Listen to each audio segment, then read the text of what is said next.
Welcome to this explainer. Today, we're literally unpacking a nightmare. We're looking at the massive scale and the terrifying timeline of the recent Los Angeles wildfire disaster. It's a true story of a town that burned overnight, and it's an event that completely redefined how we understand the speed and the absolute ferocity of urban wildfires. People were sleeping peacefully. That is exactly how this story begins. It wasn't some chaotic scene of panic right off the bat. It was just a calm, completely ordinary night. Families had gone to bed, alarms were set for the morning, the city was quiet. To really wrap our heads around the sheer terror of this event, we have to start at this baseline of total normality. People had absolutely no idea what was creeping right toward their doorsteps. And then, suddenly, the sky turned orange. Within hours, and I mean hours, not days, entire neighborhoods simply disappeared in flames. People woke up not to their morning alarms, but to this intense smell of smoke and a blinding, unnatural glow pouring right through their windows. The jump from peaceful sleep to an absolute nightmare, it was practically instantaneous. Which brings us to the biggest question that still remains. How on earth did the fire spread so fast?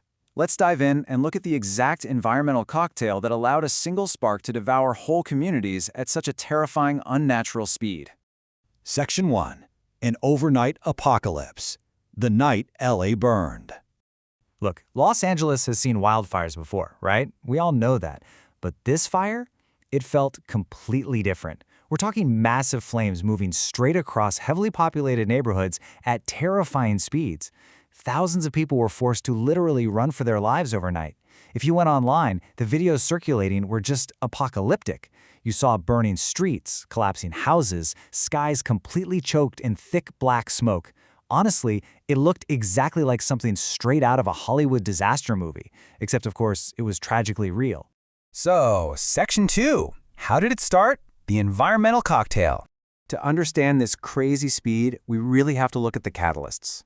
Officials believe the fire likely started from a foundation of dry vegetation mixed with some extreme weather conditions.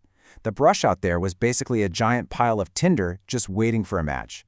But the absolute strongest driver of this whole disaster? The winds. Powerful winds acted like a massive, invisible engine, violently pushing these flames across huge, sprawling areas in literally a matter of minutes. And those winds created a truly terrifying phenomenon: flying embers. So this wasn't just a continuous wall of fire slowly inching forward. Oh no.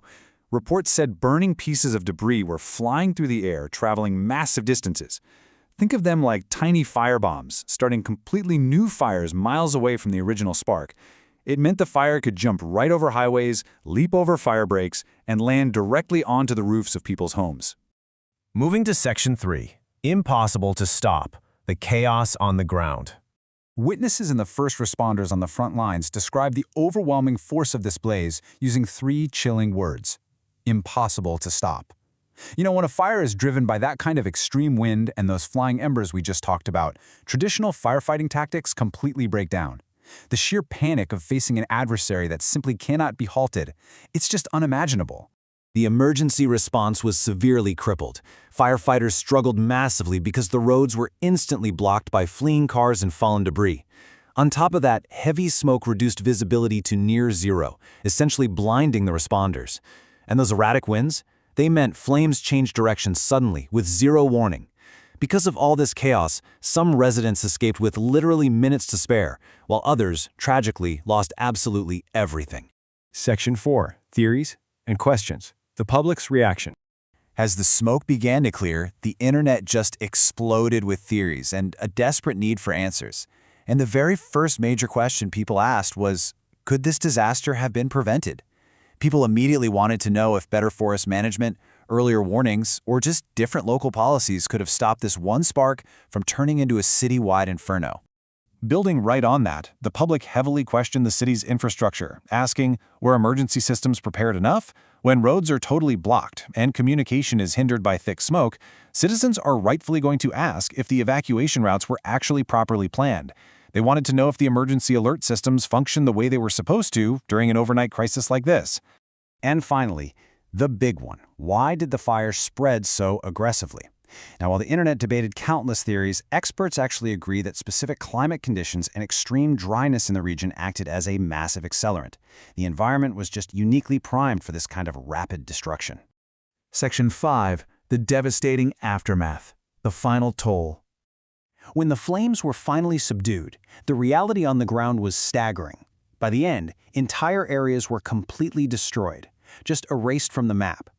Thousands of people were displaced, forced into emergency shelters with literally only the clothes on their backs. The financial damage rapidly reached into the millions and millions of dollars. But honestly, the most important takeaway here is the human cost. For so many families, life is simply never going to be the same again. One spark, one night, and an entire city changed forever. It really forces us to stop and reflect on the immense fragility of our everyday lives. It took just one spark, fanned by the right winds on one single night, to irrevocably alter the landscape and the lives of thousands of people. Which leaves us with one lingering, pretty provocative thought. Based on the climate conditions, the dry vegetation, and those unpredictable winds we've unpacked today, could this happen again? It's a heavy question, but it's one that every city planner, firefighter, and resident is going to be wrestling with for years to come.